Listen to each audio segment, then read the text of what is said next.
Welcome to Back to School, a podcast where two highly opinionated design systems consultants put aside their deep set assumptions to deep dive on design systems topics. Climb aboard the school bus for a field trip on the history, the lessons, and the people that really make a design system truly great.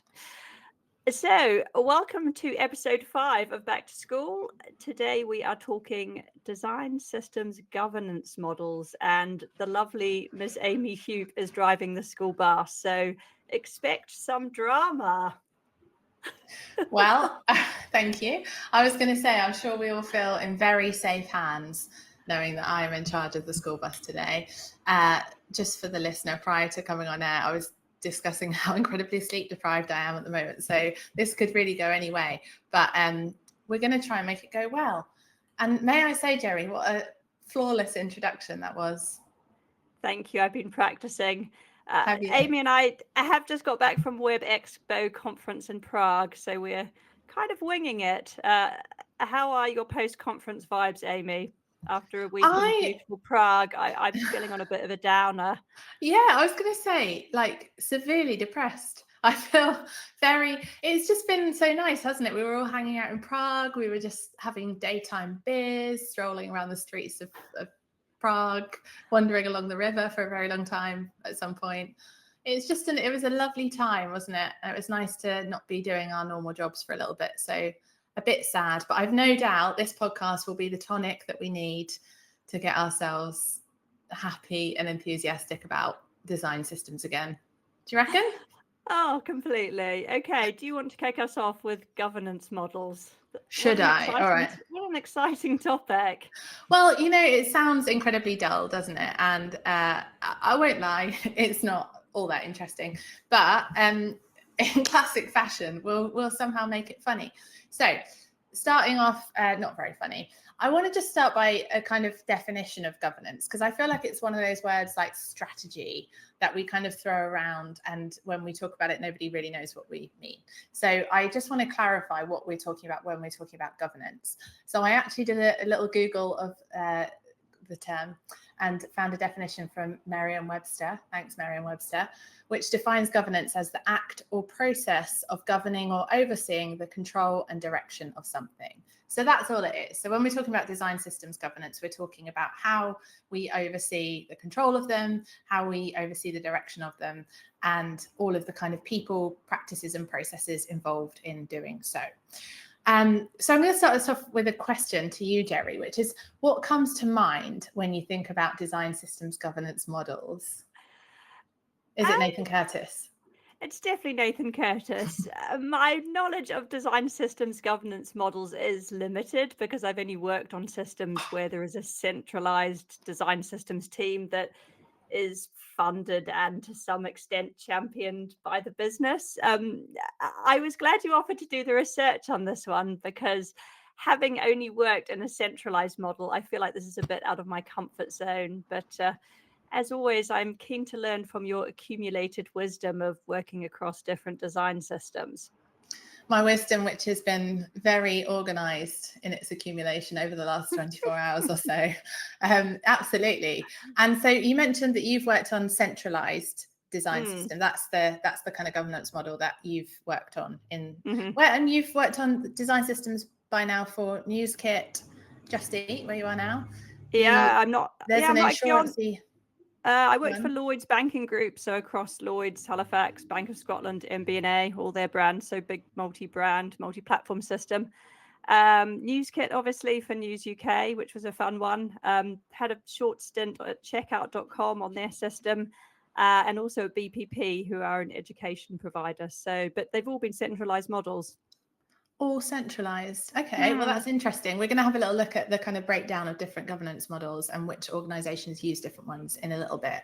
So, Geri, I'm going to kick us off with a lesson that I actually don't know is even on the curriculum for most, at least UK schools, which is a politics lesson, but it is on the curriculum for Back to School podcast. So I'm going to talk us through some different aspects of governance and specifically what we're talking about when we mention it. But my first kind of question that I've written down here is said in the voice of friend and colleague Stu Robson, which is governance. Do we need it? So is this something we actually need to be talking about? Is it important that we think about governance intentionally? Can we just let it evolve organically? I certainly think so. And according to the latest Zero Height How We Document survey, we collectively mostly think that it should be thought about. So a fairly significant 73% of respondents to this year's survey said that they either already have implemented or they're working towards implementing some kind of formalized governance for their design system documentation. And that's kind of interesting. So that tells us that it's something that we collectively consider to be quite important. But what it says here is that in the breakdown of those responses, some people have there's 29% of people with a process in progress. And what that kind of tells me is that we arrive at the conclusion that it's important, but often it's something that we neglect to think about in the beginning. Would you say that reflects your experiences? Yeah, I think so. I mean, over the times working on a design system, the system you work on changes and evolves and grows. But I think you need a framework right from the start. People need to know where they stand, how to engage with the design system, what you're promising and offering to deliver, and what you're not. A bit like contribution, you need to propose a model so folks know how to engage. Otherwise, it can quickly turn into a bit of a shit show. Bit of a shit show indeed. Now, when we're talking about governance for design systems, I think that there are kind of two main aspects that we're talking about. So the first one, and probably the most obvious one, the one that comes to mind when people think about design systems governance, is how the system gets created and maintained and whose job it is to do that. And then the other aspect, which I think is also part of governance, but one that we talk about less in these conversations, is how the system gets used, or how we encourage or even enforce its use. So is it something that's optional for people? If so, how do we kind of encourage adoption? How do we support that? Or is it mandated? Is it something where we say you must use this design system? And if we do, then how do we make sure that people actually do that? So I'm going to start by talking about the first one of those, which is governance models for creating and maintaining a design system. And you will be completely unsurprised to hear that the place I started for this was a Nathan Curtis article. Thank you again, Nathan Curtis, for basically carrying this entire podcast on your back. I would love at some point for the editors of this podcast to just assemble a collection of the mentions of his name throughout the series, because I reckon we're pushing on 100 by now. Oh, well, for everything you want to do in design systems, there's always a Nathan Curtis article telling you what to do. I mean, the thing I've really struggled with taking on an accessibility specialist role is there's no Nathan Curtis doing my spike in a sprint or sorting stuff out for me. These model diagrams of, for design systems created by Nathan Curtis have become absolutely iconic. You see them everywhere. I think Nathan once tweeted he was in a meeting, I think it was a design agency, where they presented these diagrams back to him like they were selling them into him, which must have been rather embarrassing when they realized they were his iconic diagrams. Yeah, they have become very ubiquitous. Where there is no Nathan Curtis input, Geri, I think we all just have to be the Nathan Curtis that we want to see in the world. But one of the kind of really embarrassing things I think about how often I consult Nathan Curtis articles is when I look up something around something that I'm working on now, or a new problem that I've just encountered, and then I dig out an article from Nathan that's about 15 years old, and you realize he really has been doing this an awful lot longer than anybody. And this article in question is no exception. So this actually is from an article written in 2015, and I'm going to discuss a couple of ways in which I think things have moved on since then.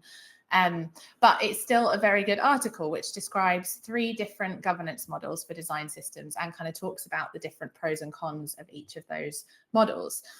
So the first one he mentions is actually where I think this article has now, things have perhaps moved on a little bit from here, which is the solitary model. So this is where a team creates a design system purely for their own purposes. So it's whatever kind of product or feature that they're working on, they create a design system to support that. And they simply just make it available for other people to use.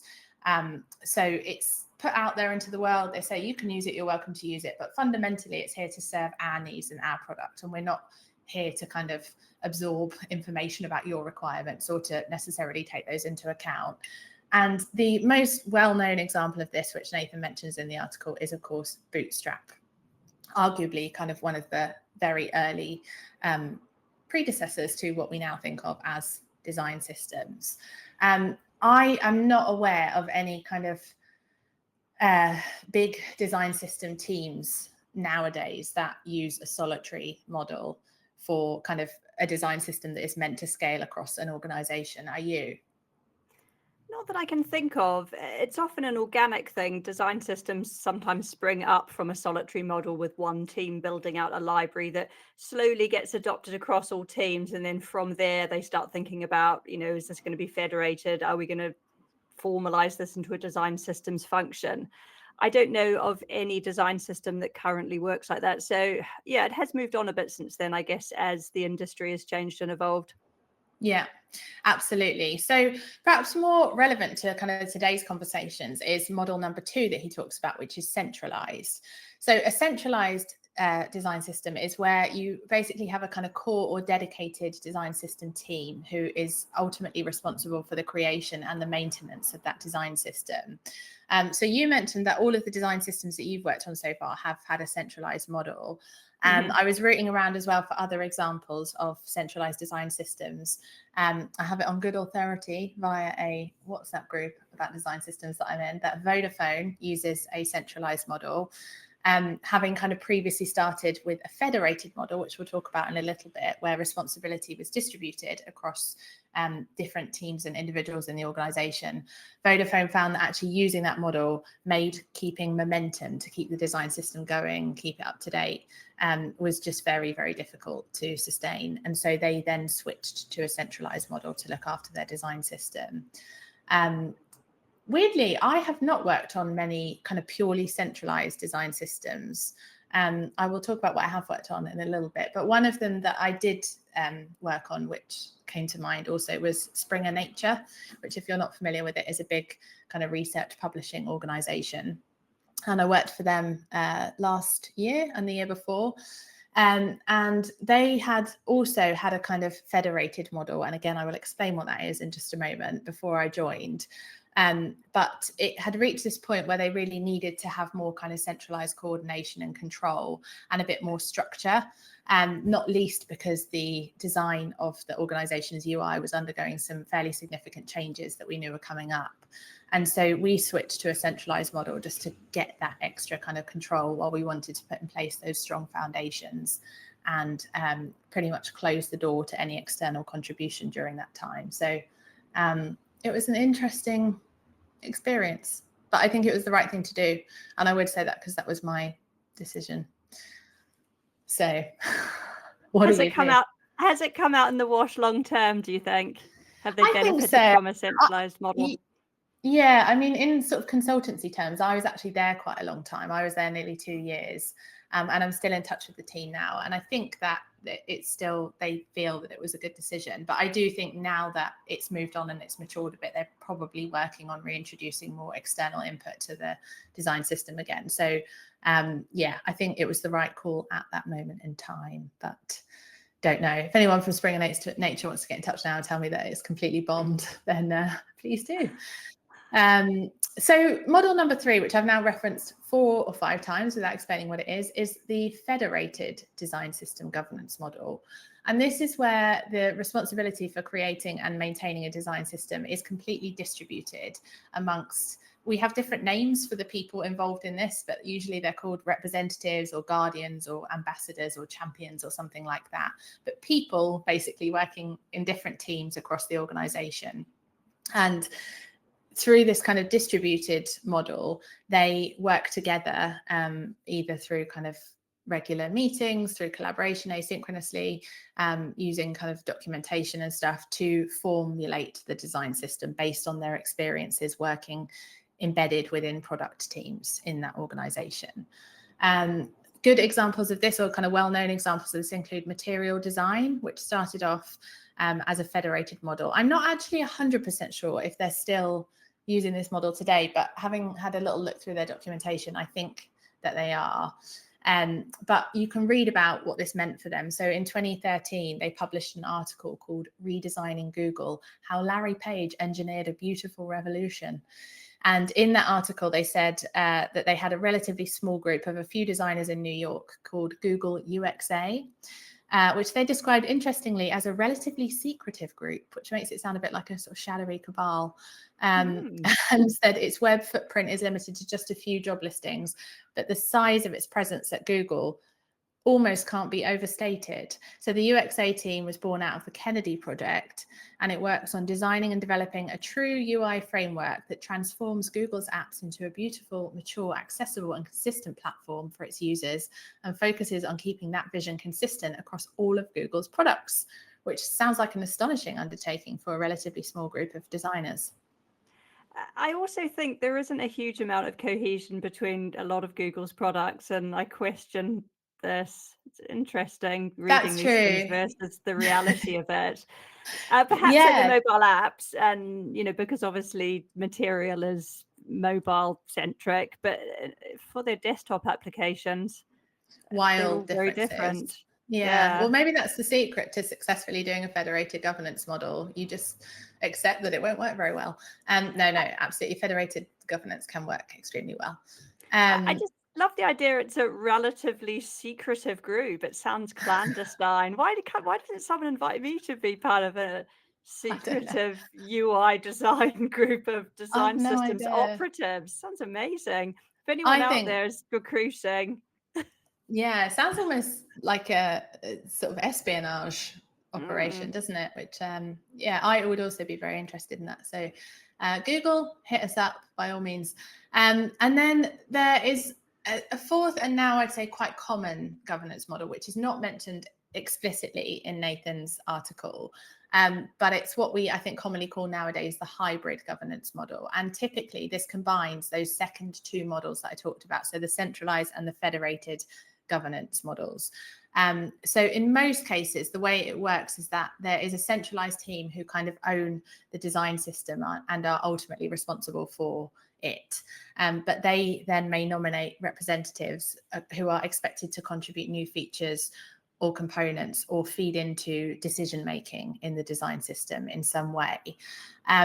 So an early example of this is the Salesforce design system team.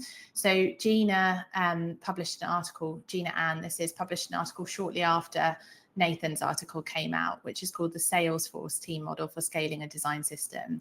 And she describes how they combine centralized and federated governance models to scale their system. So they had, as I said, they had this kind of centralized team looking after tooling and support, but then they leaned really heavily on external contribution to help them grow and improve the system according to individual product and product area needs. And then another example is one that I've worked on, which is the GovUK design system. And that comes up in almost every episode as well. So shout out to the folks at GDS. But the way that worked is we had this centralized team working at GDS, which is the team that I worked on, who was ultimately kind of responsible for the creation and upkeep of the design system and for things like releasing new versions and system decisions and coordinating contribution and stuff like that, responding to support requests.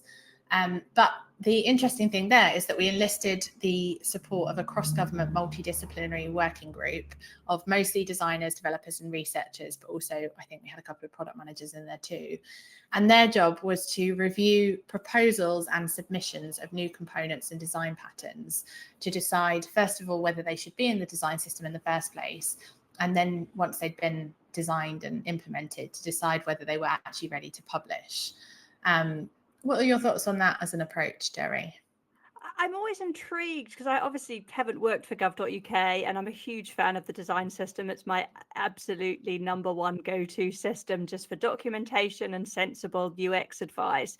I've always been slightly in awe as an outsider looking in of their process and the council that meets and decides on things. It all sounds like it runs really smoothly. I mean, is it like that from the inside? Is it like I see it as very aspirational? I think it's a mixed picture. So I put you on I the would spot there, say, sorry. no, it's fine. I would say So for quite a while when I was on the team, my kind of de facto job became running the working group sessions and coordinating them. And it definitely had ups and downs. I'd say one of the really nice things about working in the kind of digital part of government is there is this really strong culture of collaboration, working together for the greater good and that sort of thing. So I'd say we got quite a lot of traction on it just organically from that kind of cultural norm. But there definitely were times where because being part of the working group and attending working group sessions was ultimately optional. We had weeks where, we'd go to run one and about 3 people would turn up, and then we had to kind of review why that was happening and what we could do to encourage people to attend more frequently. So yeah, it did. I'd say it worked better than you'd probably expect, but certainly not perfectly. There were bumps in the road. Did the tooling help? Because everything's exposed publicly on GitHub. And, from my perspective, at the bottom of all of the UX research, there's always a link to GitHub issues. And I found them just a gold mine of amazing research and people debating stuff and trying stuff out. Do you think the tooling and the fact everything is open source was helpful? I definitely think helpful to some degree. I think one of the issues with it is just who gets to participate in that, because it's easy to look at it from the outside and think, oh, that's a completely open collaborative space.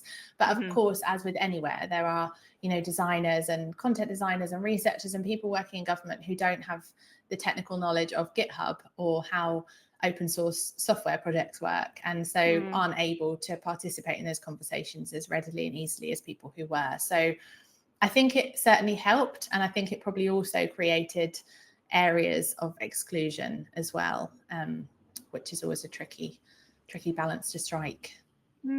That's interesting. I didn't think of the flip side to it. So you're always excluding someone without realizing it, a bit like accessibility. You Indeed. mentioned you needed way. This is what I'm kind of intrigued with, because lots of these initiatives, loads of people pile in to start with and get excited about something, and your first few like council meetings will be really full, and then, as you say, you'll end up with one with the 3 people that will come to everything. How did you generate momentum when that happened? I think there were a few different things we did. So one of the things was to look at rotating the working group. So just acknowledging the fact that once maybe people had done it for 6 months or a year or something, they might be a bit bored of it and want to do something else. So encouraging new people to get involved and old people to switch out when they felt that they'd perhaps done their time. I know that there was an effort from some of the heads of community, so the head of design, the head of front-end development and things, to get participation in design system work, whether that was through being on the working group or contributing or something else, as part of the expectation that was set out in people's job frameworks. And that was a really helpful thing, because it meant that perhaps if you were enthusiastic about it but you felt you didn't have time or permission, having it there in your job framework as one of the things that could contribute to your performance review obviously gives you that maybe momentum, that push that you need to get involved. And we just made a lot of noise about it. We just posted about it a lot. We took kind of pictures of everybody's faces in the sessions, made them seem fun, posted about it on Slack, all that kind of cheesy stuff that I think if you do it enough starts to work, but can be quite tiring to be the propagator of. Yeah, I've been in that position. Love a bit of mandated design systems fun. Absolutely. So those are kind of broadly the I've mentioned 4 there, but I would say that the 3 main governance models that we tend to see nowadays are centralized, federated, or a hybrid of those 2 together. But I think something that's really important that I wanted to mention here is that with governance models for design systems, it's not just a single point in time decision that you're then stuck with forever. I think it's really common, something that I've definitely seen a lot through client work, for governance models to change as a system grows and matures. So as an example, I see lots of design systems that start off from this fairly informal, often voluntary kind of federated effort where somebody just goes, oh, we need a design system, I'm going to have a go and my friend over there will help me. And then over time, as the system hopefully starts to feel more mature, starts to feel something that people are depending on, the organization then feels confident enough to invest in a centralized team to maintain it. And then sometimes that can kind of go full circle. You know, they invest a bit of time in a centralized team, they do some work on it, and then people start to look at formalizing external contribution, and then it becomes more federated again. So I think that it's just important to note that governance models are something that should evolve and can evolve as your system's needs evolve over time. Have you ever heard of a centralized team that's gone back to federated? Yes, and I will talk about that. Oh, okay, later in the interesting show. one. That intrigues me because you get to the point when a system's really mature and all the core components are built out, and then your team's kind of starting to look around for different initiatives to support. At that point, perhaps people going back into product teams and taking the design systems knowledge with them would be really useful. But I haven't worked in that space. It can be really useful, and it can be less useful. And I'm not going to say more than that, because otherwise I will spoil the second half of this mysterious podcast. Are you going to ask me to join the secret society at the end? I am, via a secret digital handshake. Now, Geri, back on track. So that's governance models for creating and maintaining design systems. The other aspect that I mentioned of governance is determining how the system gets used and how we expect for it to be used. So I think that there are two main approaches to this at the extreme end. And one is that it's mandated. So this is where a design system's tools and conventions are mandatory. This means that everybody who's designing or building UI for an organization has to follow the design system. And I really can't think of that many organizations that have this approach. But the one that springs to mind for me, the one that I have heard of, is Airbnb. And I learned this through, we mentioned it last time, but I'm going to mention it again because it's a bloody good book, Alla Kolmatova's Design Systems, which I think was published in, oh, look, you've got it right there, which I think was published in around 2016, but still feels very relevant and useful. As 2017, well done. 2017, still feels very useful today. And so she talks about strictness of design system adoption and how much people are expected to follow it. And she calls out Airbnb as being a very strict design system. So she says the distinguishing aspect of Airbnb's design language system is its strictness. Patterns are specified and used precisely, and rules are followed closely. The team has placed a number of practices and tools in place to achieve that. They still have some challenges with adoption, speed of integrating new patterns, and with keeping direction and engineering in sync, art direction and engineering sync. My goodness, I shouldn't have put in a very long quote like that. But yeah, I think that mandated design systems are nowadays kind of quite unusual. And actually, when I think about how they would work in practice, they strike me as being very difficult to enforce, because even if you say everybody has to use the system, especially in large organizations, how do you make sure that they actually are? What do you think, Geri? I love the idea of a mandated system. You know, I feel like you'll never get complete adoption and buy-in without it. Teams have shipping deadlines, engineers like to work the way they like to work. You know, if you work in product teams that are tasked to build short-term features and then they disband, it's way easier to just build this on your own rather than read into the monolith of design systems documentation and process. If the system is mandated, there's no choice. On the flip side, you obviously have to allow teams to get on board and embed the system and have time to do that. But if the design system is the way we work in this organization, it should be the tool you're using to build all your products. So I think it should be mandated. That's probably a very spicy and unpopular opinion. No, I mean, I think that a mandated design system is the design system maintainer's dream, right? Because obviously then it takes out all the work that we have to do to keep kind of selling the system and persuade people that it's worth using and that it's worth choosing over their, you know, quicker solution of just building things for their own needs. In my experience, whenever we try to mandate even part of a design system's usage, it's often met with this real resistance and distrust, especially from designers. This is where you start to hear the, oh, you're stifling my creativity argument. So I think that it's certainly simpler if a design system is mandated, but in my experience, it often provides quite an unsatisfactory experience for people consuming the design system, who often want a degree of flexibility and autonomy in their own decisions and want to be trusted to decide when it makes sense to use the design system versus doing their own thing. That's a very sensible approach. Yeah, look at me, I've changed. So of course, the alternative to a mandated design system is one where it's opt-in. I put here examples, pretty much every other design system in the world, ? Because as I say, I'm really not aware of too many design systems where the use of it is fully mandated. But yeah, so an opt-in model is where the use of the design system is obviously encouraged and maybe enforced in some aspects, but is ultimately optional. And this really, as we've talked about, puts the onus on the design system team then to produce something that is fundamentally and unequivocally better than the alternative of not using it. And clearly, one of the downsides of this is that it creates a bit of insecurity and vulnerability for the design system team, because if no one uses it, then do they even need to exist anymore? You know, what's the point? You failed if nobody uses your design system. So it's probably a harder thing for the design system team to operate, but in my experience, a more satisfactory experience for design system consumers. It's a bit like having a party no one turns up to if no one uses your design system. It's a bit sad. Oh, we've all been there. Yeah. Oh, haven't we? Just me? Oh dear. Yeah, it's a tough one.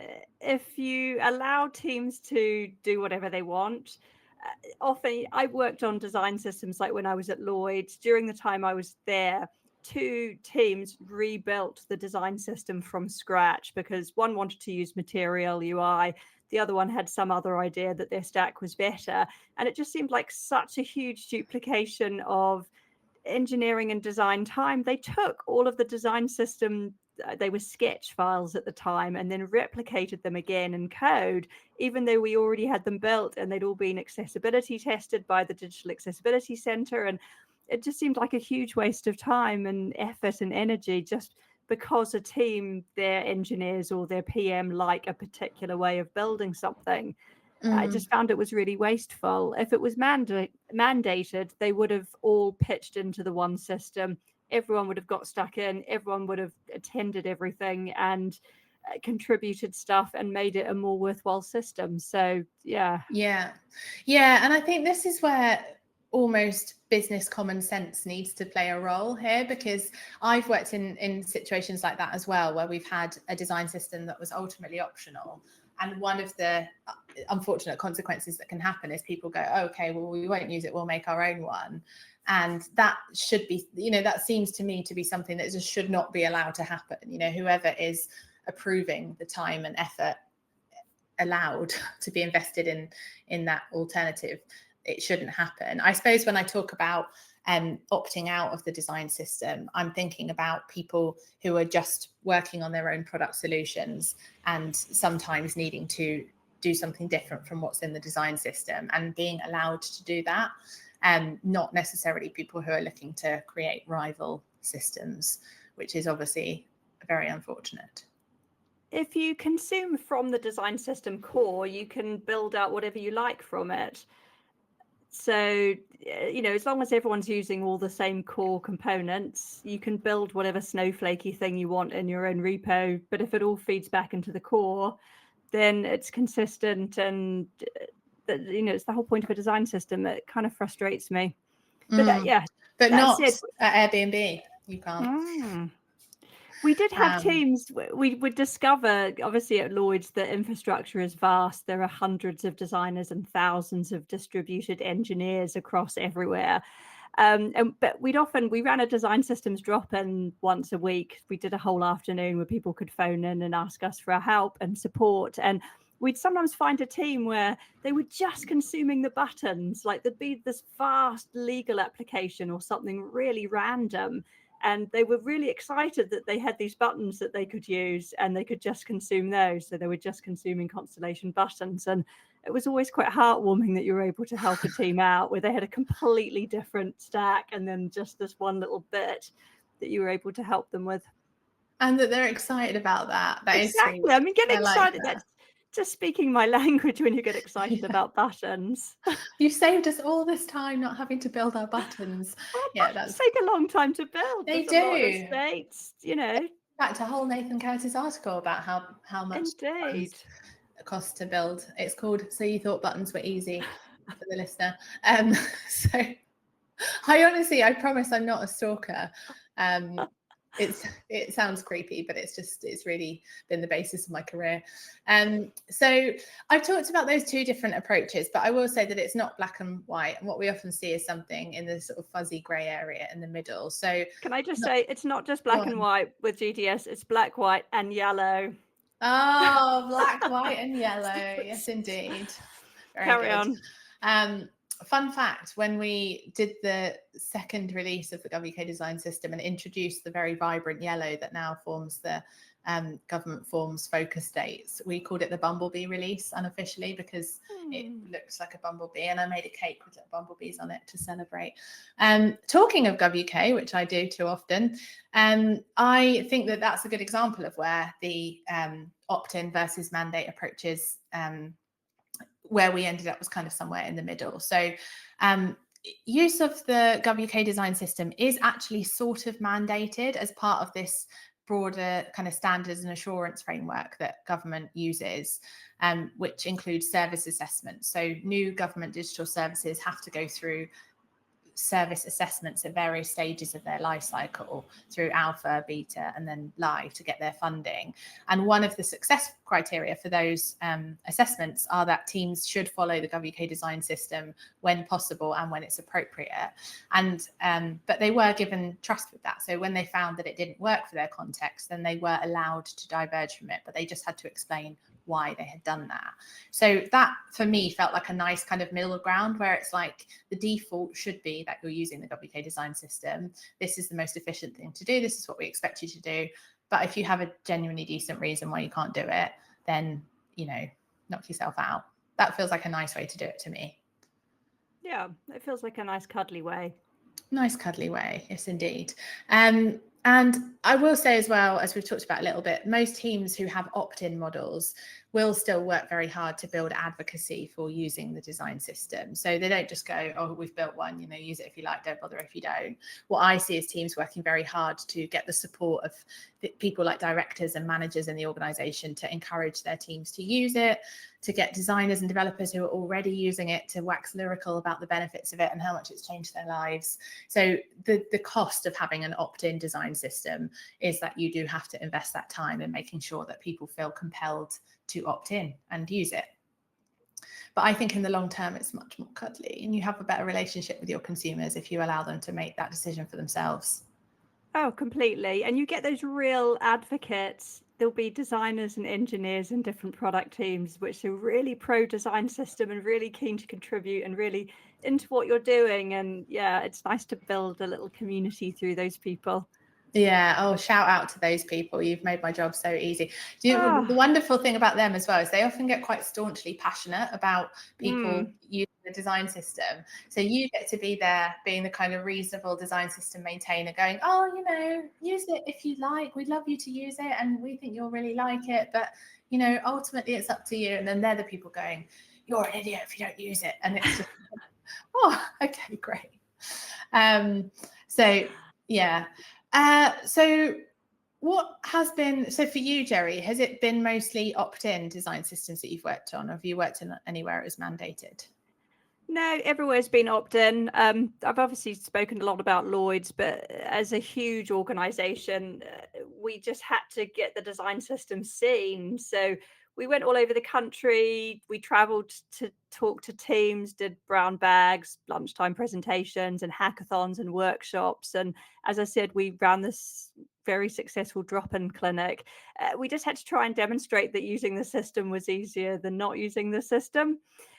The other design systems I've worked on, I guess adoption's been pretty ad hoc. some product teams have been completely on board with using it. Others have been more wary and haven't want to give up their own team ways of working. So it's been kind of variable.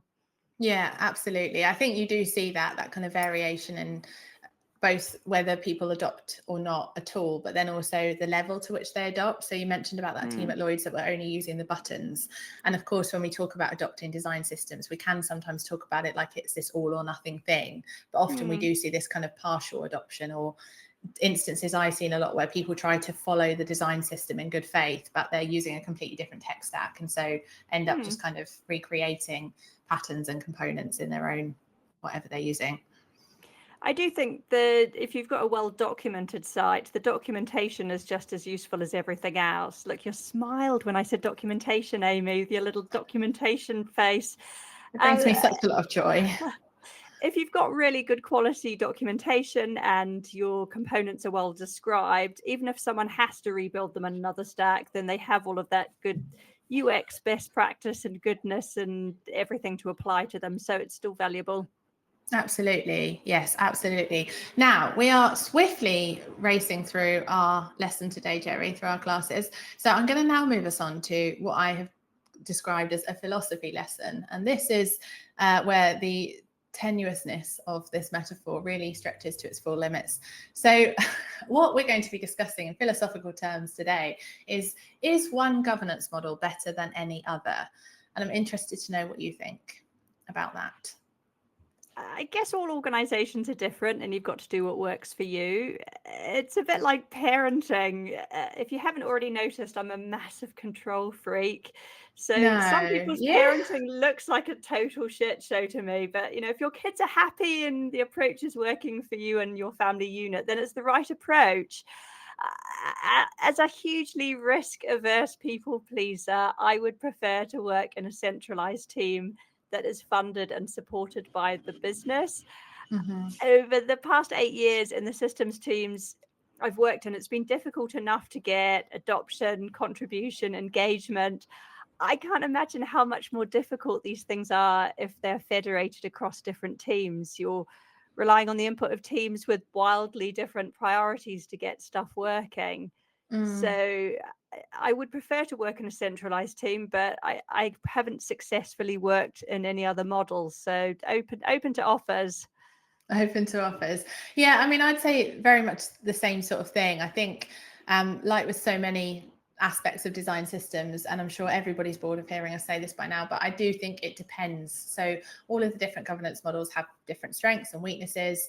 And really, I think, like with all these things, the success or failure of a different governance model is really linked to its ability to work in harmony with the company's existing kind of culture and practices. So, for example, you know, if you're working in an organization where the way that design decisions get made is very autocratic and very kind of top down, then the idea of a very collaborative democratic model might be very lovely, but it's probably not going to work in practice. So it's really about looking at the kind of culture of your organization and thinking about which governance model is going to work best for you.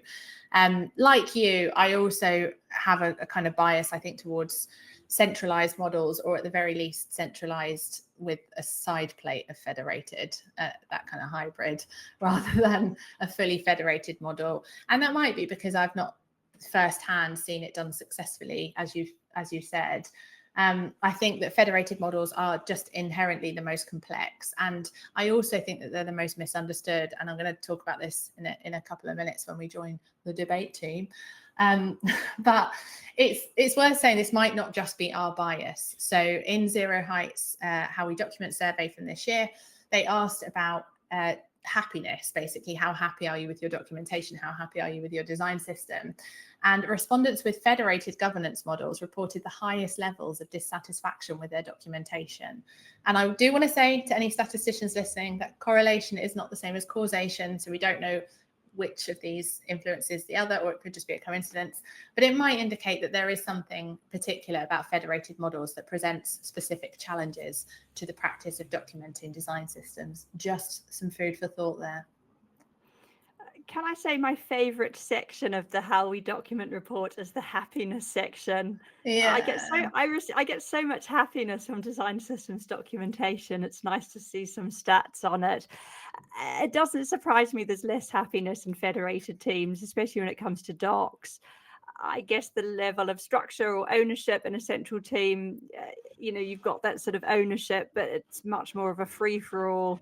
Mhm. Everyone has different priorities in a federated team, and trying to get some cohesion into docs must be really difficult. Really challenging. Yeah, absolutely. I also very much enjoy the happiness section, not least because it reminds me that some people in the world are happy and not everyone, like me, has been unhappy since October 2023. Only joking. I'm absolutely fine, I promise. Paul, remove that from the edit. So now, Geri, for the last little segment before we move on to our, oh God, no, we've got more.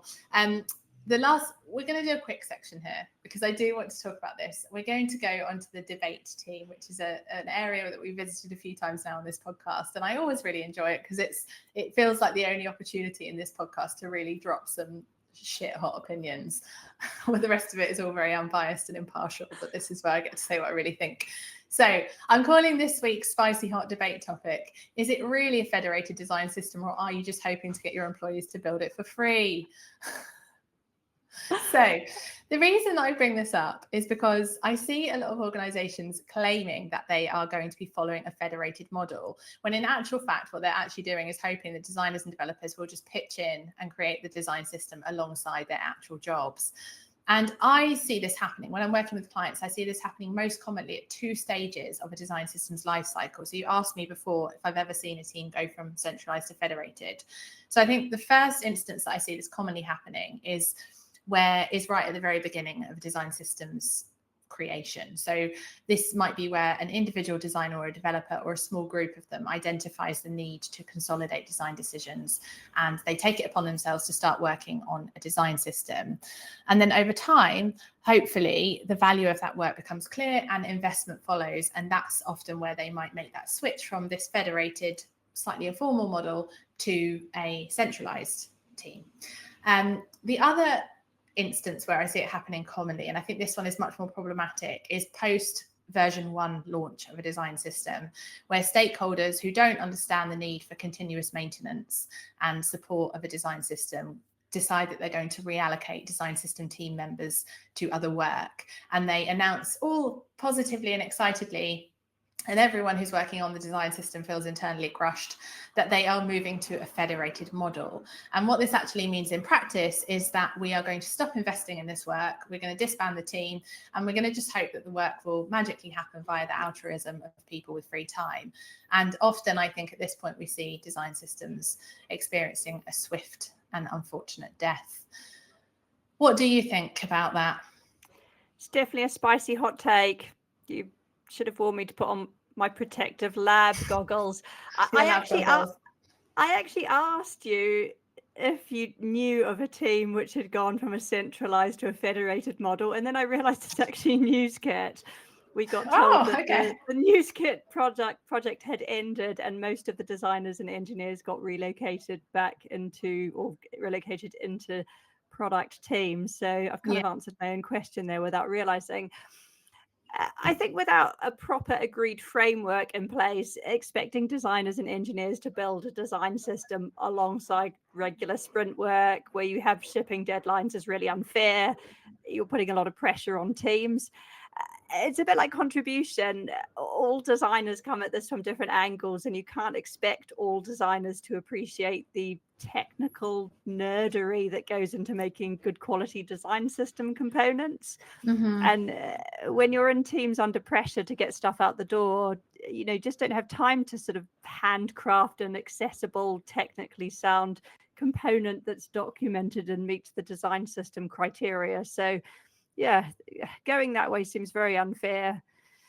Yeah, absolutely. I mean, I think one thing that I do want to highlight here before anyone who's working on a successful federated design system comes at me, is that I don't think federated governance models in and of themselves are bad. But I think what happens is too often leadership, perhaps in particular, see federated as synonymous with completely informal or not having to invest in it. And actually, a good federated model is still formalized, it's still intentional, and often it's still invested in either directly or by officially allocating some people's time to be able to work on the design system and making sure that time is protected. So I don't think it's federated models per se that are bad. I think it's the way that they're often misunderstood and misused. I had some comments here about what I think a good federated model looks like. What does it take to actually make it work? I think one interesting thing about them is they can be time limited. So, for example, you might decide to form a committee who are, for a period of time, allowed to dedicate some of their time or all of their time to getting a design system's foundations in place. So this can work really well in the early days.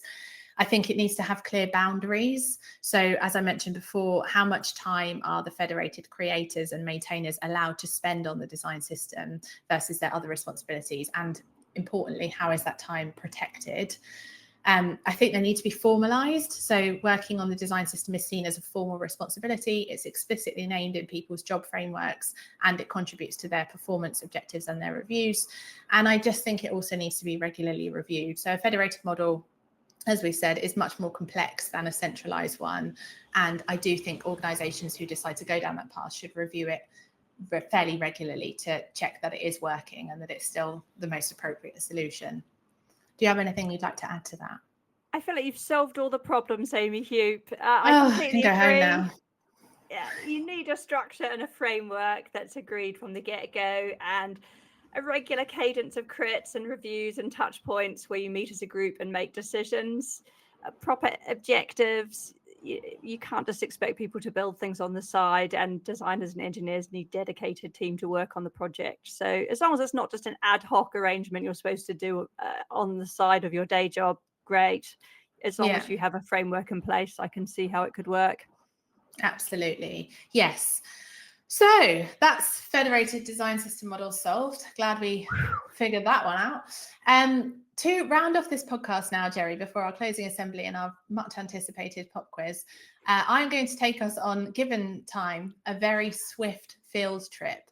And this week we are going to put on our headphones and head over to Spotify HQ to talk about their design system, Encore, which I would argue has been something of a game changer in design systems land. Now, in 2020, just for some context, if you don't know, Spotify published a blog post announcing their new approach to design systems. It's called Reimagining Design Systems at Spotify, if I remember correctly.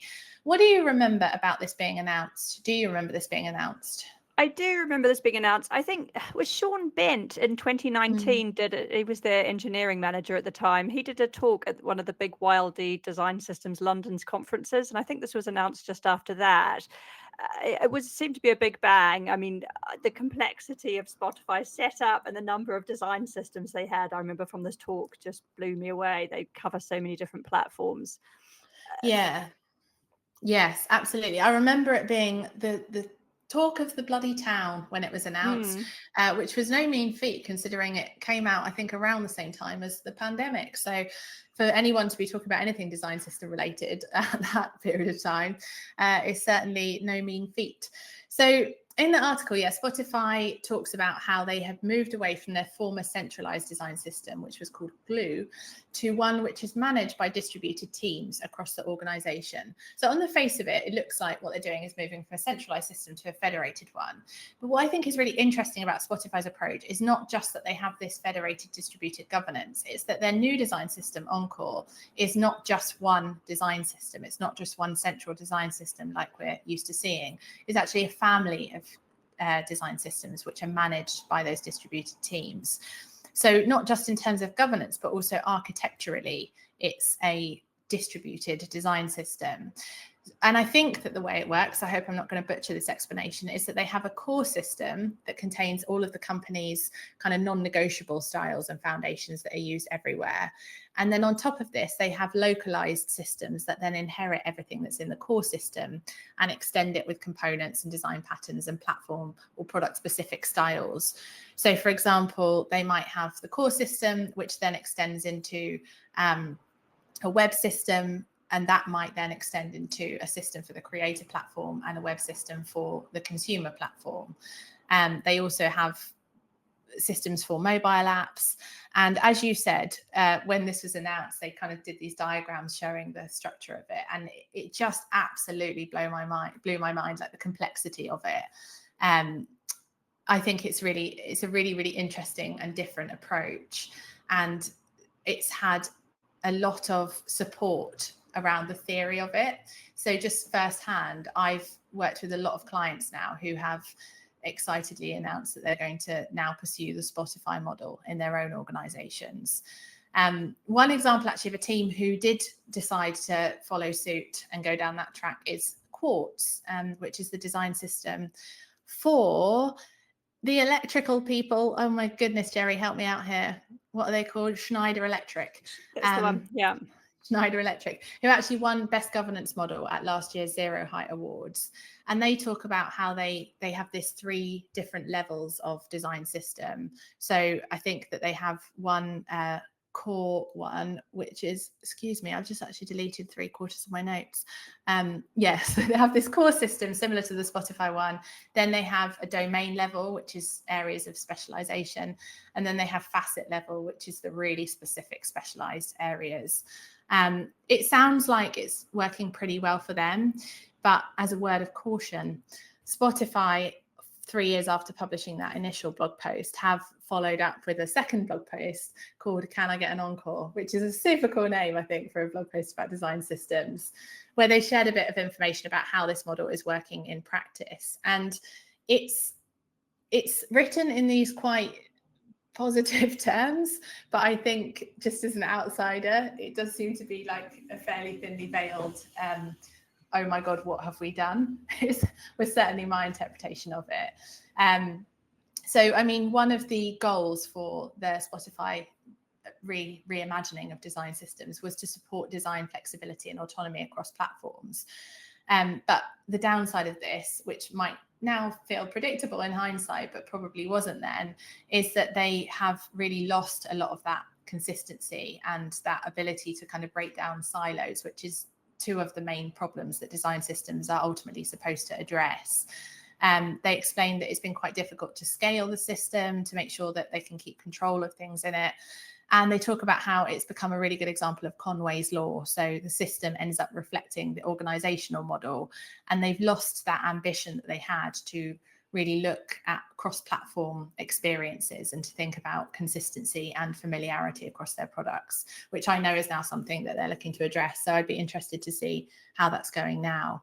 But yeah, an interesting case study / tale of caution. It kind of riffs off IBM used this hub and spoke design system model where they had a core foundation, each team spoked off that, and then each product had its own local design system, which is effectively this model. So how new or innovative it was a lovely rebrand of something that's potentially gone before.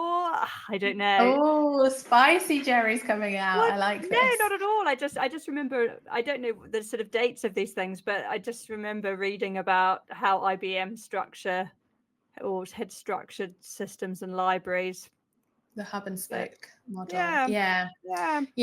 I definitely think really complicated. Yeah. Yes, I remember this too. I think I do think that the Spotify announcement does seem to have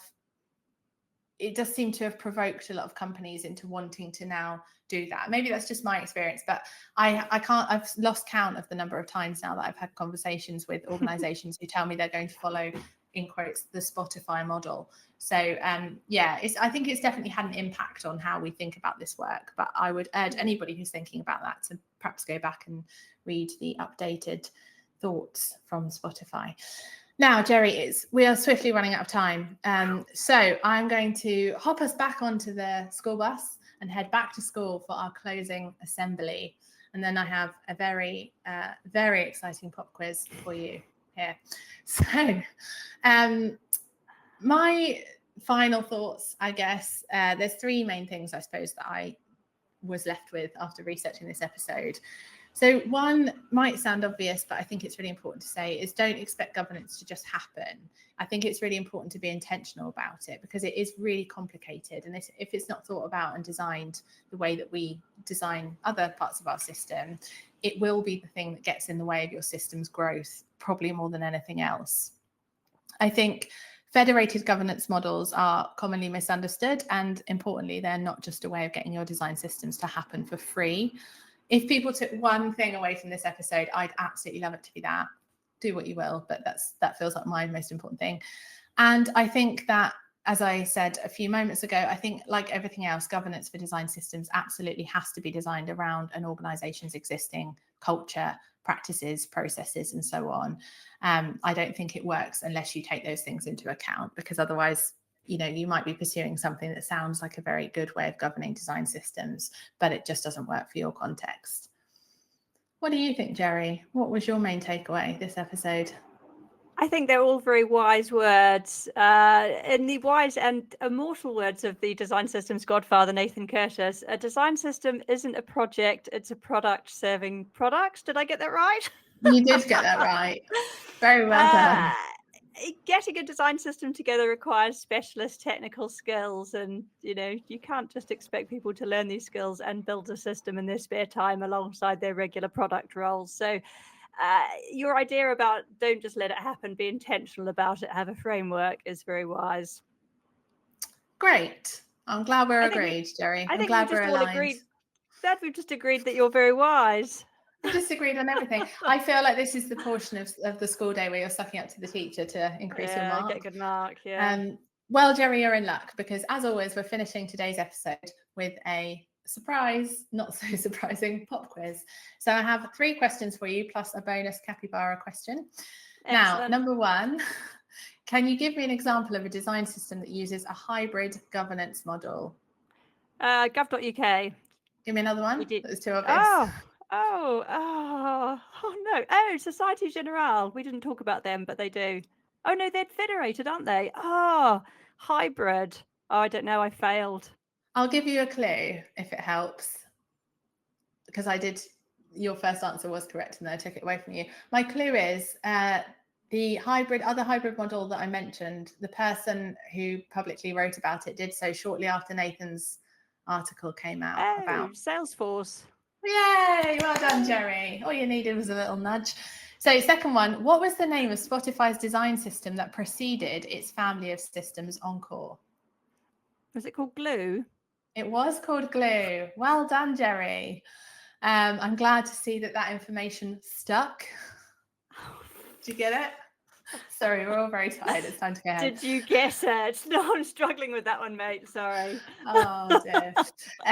Then the final one. This is a very difficult one and quite mean of me. What percentage of respondents from Zero Height's latest How We Document survey reported that they have either already implemented or are working towards some kind of governance for their design systems documentation?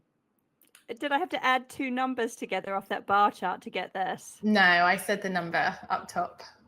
29%. No, Geri, it's 73%. Nowhere near.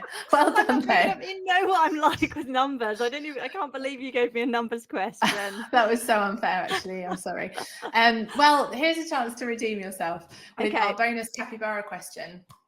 And that is, what is the capybara's only known natural predator? Who would prey on those cute little round guys? Indeed. So we learned last week that big lady capybaras weigh more than me. So you'd need to be a big ass predator, wouldn't you? So it kind of rules out birds, other mammals, humans. They spend a lot of time in the water. They get eaten by some sort of giant carp or an aquatic pond beast. No, Geri, the answer was in fact the jaguar. I don't know what they've got against capybaras, but they don't like them and they eat them. Oh, that's eating a capybara. How could you? How could you? That's just shocking. Down with those jaguars. I like it how it's a very specific type of wild cat that eats capybara. Or do you think everybody does? No, the jaguars just got together one day and went, we don't like those guys. Let's eat them. So, well done, Geri. That brings us to the end of today's lessons. What mark will I give you for today? Well, I feel like you've given me a lot of behind the scenes support for today's lesson. So I'm perhaps gonna bump you up a bit and forgive your incorrect pop quiz responses, and I'm gonna give you an A. Oh, I think you've done a sterling job, Amy, considering there was nothing on your research paper this morning, and now it's There were full of all the some things. There's about 3 lines on it, Geri. Come on now. and now it's full of all the stuff. I think you knocked it out of the park. I'm also going to give you an A. Thank you. Oh, Yay. that makes me so happy. First day I've had all year. So I am going to now thank you to Zero Height again for having us. I just fascinated that you let us come back month after month. If they let us come back one more time for the closing episode of the series, next month we actually... Oh, we do know what we're talking about. I'm so excited. I didn't think we knew because you hadn't decided. Now you've snuck it into my notes. This announcement is happening for me in real time, listeners. Should we talk about accessibility and design systems? I would love to talk about accessibility and design systems. Something I know about and I'm quite excited about, but I've realised that there's still a lot of people that need to know stuff, and I just need to hit them over the head with it again and again. So maybe we should talk about accessibility. Who better to teach it, Geri? I'm very excited for that episode. So next month we will now, hot off the press, be talking about accessibility and design systems. In design systems. So thank you so much, people who have joined the live stream of this podcast and people who have tuned in to listen to us afterwards. That brings us to the end of today's episode. Good. Can I just have one final thought? Be the Nathan Curtis you want to see in the world. Be the Nathan Curtis you want to see in the world. I'm going to get a T-shirt printed for when I get to meet Nathan Curtis at Zero Heights Converge. That's not weird, is it? No, I'll have the restraining order at the ready. Thanks, everyone.